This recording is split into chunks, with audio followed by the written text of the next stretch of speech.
Hello everyone, in this video I will show you how to choose which apps are allowed to send your notification in the secure folder on Samsung Galaxy A57.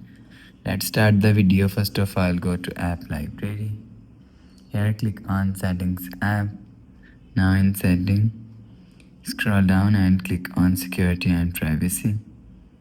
After click on security and privacy, scroll down and click on more security settings.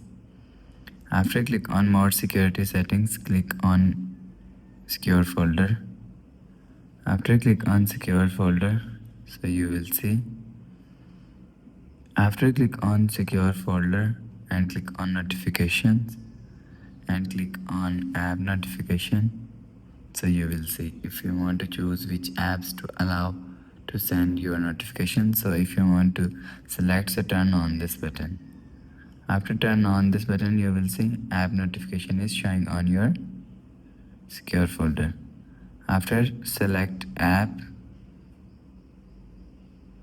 go back to home screen. So that's how you can choose which apps to allow to send your notification in the secure folder on Samsung Galaxy A57. If you like the video, please subscribe. Thanks for watching.